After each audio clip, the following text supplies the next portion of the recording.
So glad you're with us for this special webcast, a wonderful partnership between the Fuller Youth Institute and Youth Specialties. My name is Kara Powell, and I am coming to you from my office at Fuller Seminary. And in a moment, you're going to get to interact and hear from Mark Matlock, who's the president of Youth Specialties. Mark is a good friend of mine, someone I respect dearly. And as I was thinking about Mark, I think there are three things that I most appreciate about him.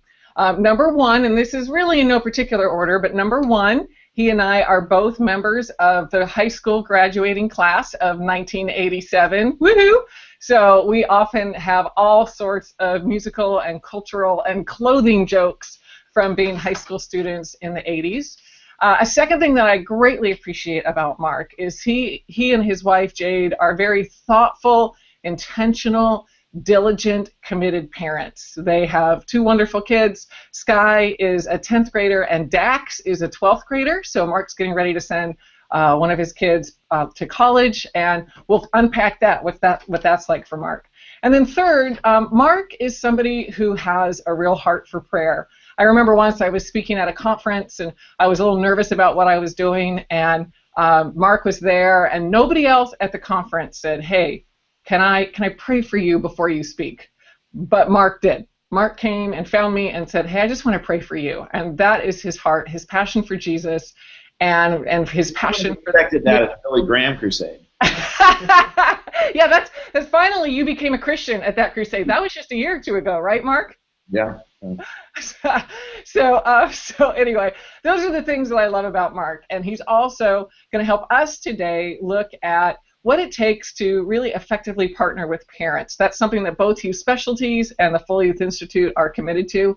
In fact, we at FYI, we have a brand new resource just out in the last week, a whole new video series that you can use as a parent or as a youth leader to improve parenting. It's 5 amazing videos that are great for small groups, Bible studies, all geared around some important research we did on how to build sticky faith. And you can find out more about that at stickyfaith.org. So with no further ado, I want to dive into an interaction with Mark and learn with and from Mark. So Mark, I mentioned earlier that Dax is now a 12th grader. So you are getting ready to have one of your students for the first time, one of your own kids, graduate from high school. So I'm just wondering, what has that been like for you, and how has that impacted your parenting? Well, it's kind of, it's the arc of parenting has definitely changed this year. I mean, I would say that just even this last year, everything's kind of about the last things, and yeah. I've seen him really mature a lot just in this last year. So that's been a fun thing just developmentally to watch, his personality, his journey. I'd say that, the junior year was a little rocky for us, and navigating that. And then things are kind of smoothed out. And, yeah, it's been very interesting to see parenting change, too, over that time as well. Great. Can you give some more specifics on how you've tried to parent a little differently in the midst of knowing that this is potentially the last year that you're going to have your son at home with you? Yeah, so, I actually wrote a book on parenting when my son was only 5 years old, maybe not, okay? In fact, I found a copy of it right here. It's called Generation Hope, Preparing Today's Young People for a Lifetime of Purpose, right? And when I wrote that book, I think it was me trying to figure out what was important in his life, for me as a parent to be doing, and to kind of have some kind of framework for what I was doing. But one of the things that I said in there was, are you more interested in your child's sex drive or their success drive? Mm-hmm. And I kind of define success as kind of the word meaning to follow after, succeed, like a prince succeeds a king. And one of the things I really had to wrestle with, I think the first years of high school was really living into that, because it made sense in my head, but I definitely was more focused on behavior and correcting wrong behavior, rather than acknowledging the fact that his heart was following after Jesus. And we kind of had this big blow up one night, and it was like, wow, how have things gotten here? And we just kind of got back together and we talked through it, And I realized that I was focusing on everything that was wrong in his life rather than focusing on where his heart was really growing. And it's such an easy thing to do where we get so concerned in behavior that we forget to acknowledge and focus on the heart that our children have for God and for Jesus, to encourage that. Oh man, what a great distinction, Mark. And I know just about every day I struggle with that myself. So what do you and Jay do to try to remind yourself to focus on that heart, to focus on the inner attitudes and who your children are internally versus how they're performing? Yeah, I mean, as far as, being a youth worker, I think one of the big moments for us was realizing that we treat other teenagers differently than we treated our own children. Because when I see other teenagers, I see them as, adults, that are pretty much, fully functional. When I look at my kids, I'm seeing them come out of the womb, right? I'm seeing them as toddlers and infants, and I'm seeing their whole experience, and I can't embrace them just for who they are. And so one of the big things that actually happened was at one of the National Youth Work Conventions, we had Dr. Epstein come in and talk a little bit about adulthood and young people. And we actually did this little thing online with Dax and my wife and I, and it was called howadultareyou.com or something like that. It was a little survey. And we realized that in many ways he was much more of an adult than we were giving him credit for. And that was really a turning point for us. And I think he was about 14 at the time, was realizing, wait a minute, if we were interacting with another teenager in our church, it would be very different than how we're interacting with our own, son. And some of those things are going to be unavoidable, right? Because I'm the cool mentor to other teenagers in the church. But with our children, we are the parent role. And so trying to figure out how to balance that. Yeah. It's interesting. We've spent a lot of time talking to youth leaders who are parents of teenagers, and they feel kind of guilty, as some of them have told us, that I'm a better parent to other people's kids than I am my own. Because, I've gotten in a fight with my kid about emptying the dishwasher, and so then it's really hard 2 hours later to have a good conversation with them about their grades. Or, my kid just knows how to push my buttons in such a way that I have all this residue with my kid that keep me from being as good with my own kid as I am with other people's kids. Has that been your experience, or what advice would you give youth leaders who are feeling that guilt when they're better outside of the home than they are inside the home? Well, there are, I think the couple things for me was realizing that my interactions with my children are just about as much about Jesus refining me and making me more like him. And so when I started looking at my own behavior and my own attitude through the interactions of parenting, that was transformative, and it turned encounters with my children into opportunities for me to see weaknesses in my own life and places where I had opportunities to be more like Christ. So I think that was the first thing for me, was recognizing that it's probably not about a tip or a technique about parenting as much as it is about me becoming more like Christ, and seeing parenting as a place where some things are going to surface that probably wouldn't surface in any other environment. Because when we are working with other kids and teenagers, they're not ours, and we don't have the same responsibility. And so I think that was a big thing for me as well, and for my wife, was recognizing that, wow, God's doing something in us through our children. Wow, that's so profound. It reminds me of one of my favorite Dallas Willard quotes: "We are becoming who we will be forever." And what I just love about that quote is it implies that all of life is really spiritual formation curriculum for us, including parenting. And I so relate to what you're saying, Mark, that I learn more about myself through parenting than just about anything else. I would say that and marriage. It's kind of neck and neck for where I learned so much about myself. Now, help us understand some of the concerns and felt needs and anxieties of the parents that we're relating to in youth ministry. Whether your kid is going away to college or a college or a high school freshman, what are some of the questions that are keeping parents awake at night? Well, I think one of the things is none of us want to screw our kids up. Yeah. But the reality is we're going to screw our kids up. In some way, we are going to screw our kids up. And so when I laid that on the table of just, you know what, there will come a day when my kids are going to come and talk to me, awful that I did, no matter how many parenting books I've written, how many seminars I've given, or how many other parents I've helped, I am going to screw my children up. The key is to do as little damage as possible.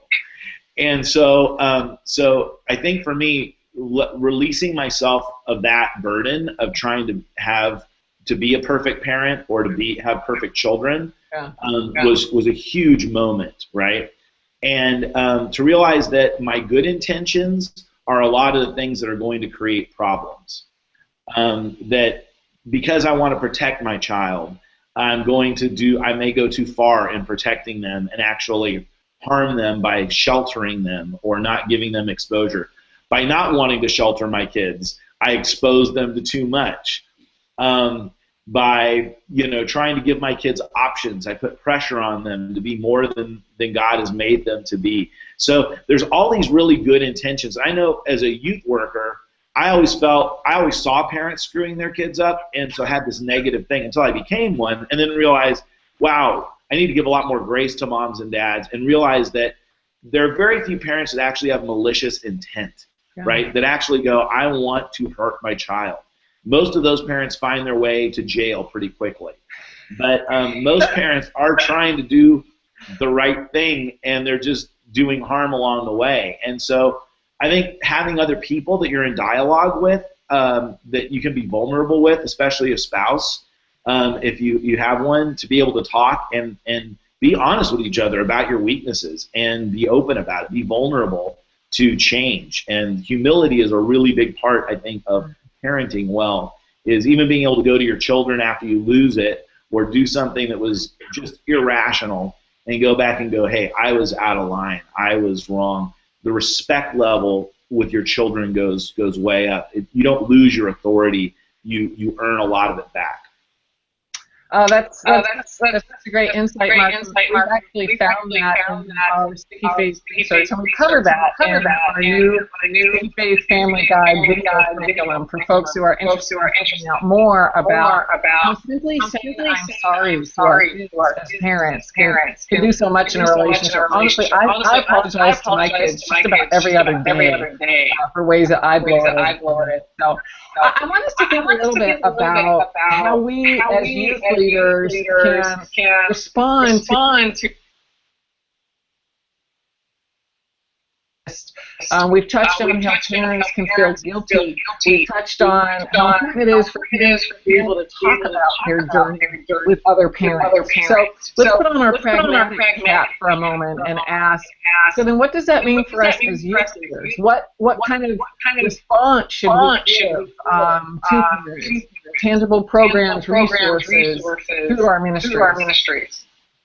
Well, one, I think we need to keep in mind where parents are at their stage of life when they have teenagers, that they're usually going through a midlife crisis of some sort, and be really and think through the kinds of things that we can do to help mom and dad at that time. A real pragmatic thing is I love it when my youth pastor or my youth leaders tell me good things about my kids. Even when maybe they're not perfect.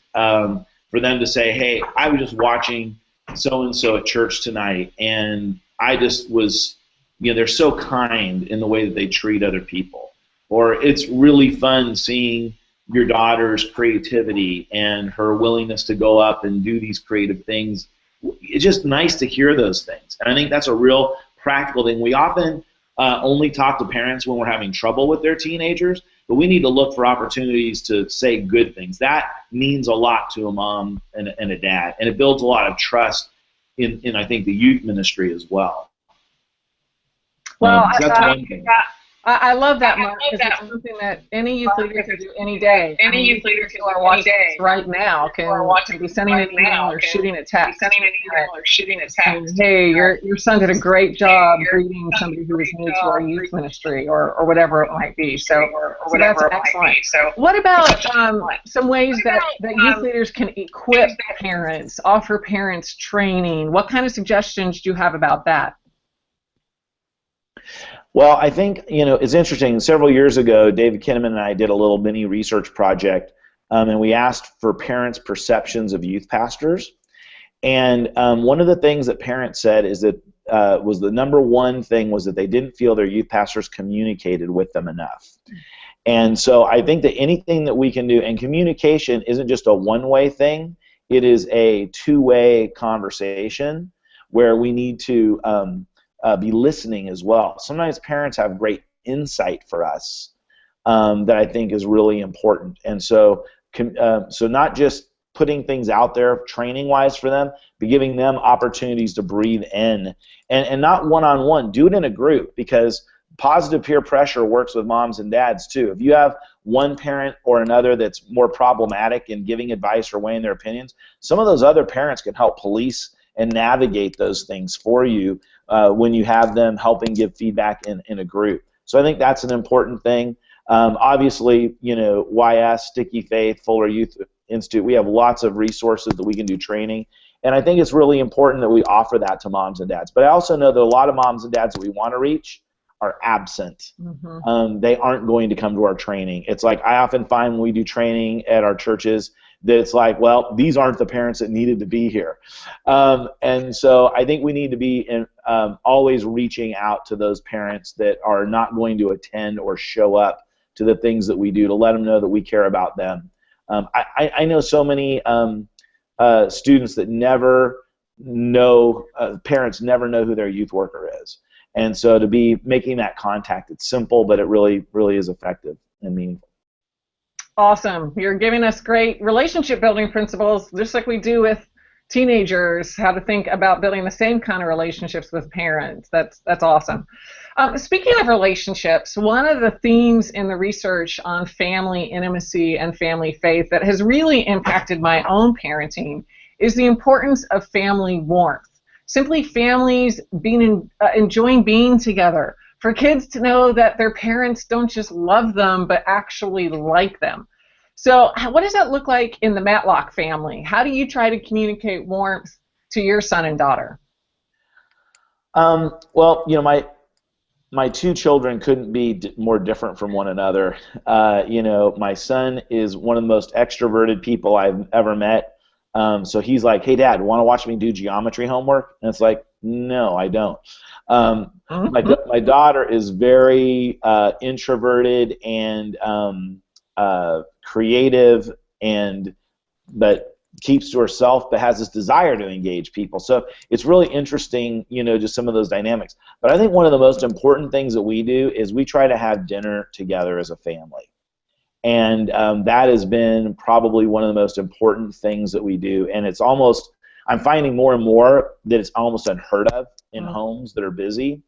And we try to at least have dinner together 2 or 3 times a week. And even with my busy travel schedule, we're able to make that happen and make it a priority. And the family enjoys it, and we get a chance to talk and visit as we're doing things around the table. Great. What a tangible idea for parents who want to somehow connect a little bit more, whether it's family dinner or whether it's driving in the minivan, whatever it might be. Try to really soak up those cracks of time for conversation. Yeah, any moment like that is important. And sometimes I find some of the greatest things when I'm driving with my kids is they think that there's a wall between me and the back seat. Yeah. And so I love just shutting up and listening to them talk, and I find out things that I would never have found out if I probed too much. So sometimes silence is one of the ways to create moments too. It's not always about having to fill a moment with something. You know it. Carpools and having lots of kids in the back seat's a great way to learn, huh? Yeah, it's awesome. Yeah, for sure, for sure. Well, hey, our time is just flying by. I feel like I could talk to you and learn with and from you for a lot longer. But I do want to ask one final question. We've talked already about some ideas for parents of teenagers, and so much of what we've talked about is relevant for parents of kids of all ages. But there's a lot of folks watching this webinar who are youth leaders who aren't parents yet. And, I know when I was a youth leader and not a parent, parents would say to me, oh, Kara, you just don't understand, you're not a parent. And it would really bother me that they would say that, but now that I'm a parent, I realize they were right. Like, there is just a lot I couldn't understand until I became a parent. So what advice would you give the huge number of youth leaders who are not parents at this point? Yeah, one is don't ever speak on a topic that you don't have experience in with parents. You can talk about youth culture, you can talk about adolescent development, things that maybe you haven't been trained in, but when it comes to talking about certain parenting things, bring in somebody else to cover that and talk about that. Find somebody in your church, down the street, another youth minister that's maybe already had students that have gone through high school or college or whatever the case. I think, the first parenting seminar I ever gave was at a church in Missouri. I didn't know that I was going to speak to the parents. They had the youth in one room and the parents in another room, and they brought somebody in to speak to the youth, and I realized, oh, they're wanting me to talk to the parents. I wasn't even married yet, okay? It's like in 1991. And I'm sitting there trying to figure out, what am I going to talk about to parents? I'm barely even, an adult myself. And so I remember saying, okay, what could I talk about? I could talk about my parents. I could talk about the things that they did right. And so always talk from a place where you have some expertise when you're dealing with moms and dads. Don't try to do a book report, help on to them. I don't know that really works. So use tools and people and resources that can give you the credibility that you need, but find people that can speak to those things. Don't try to do it on your own. Awesome. Well, speaking of resources, I'm a big fan of the resources that Youth Specialties provides for youth leaders, for parents, for youth leaders who want to work with parents. And so to find out more about that, please go to youthspecialties.com. In particular, there's some great training events, a YS Team Training Tour in cities all over the country, and I personally would love to have folks who are watching this go to that event. And also we at stickyfaith.org have hundreds of free resources for youth leaders and parents. So Mark, this has been very helpful. You just made me want to go love on my own kids. So thank you for your insights, for your authenticity, and for your deep commitment to help teenagers follow in the way of Jesus. Thanks, Kara. Have a good day, everybody. Bye.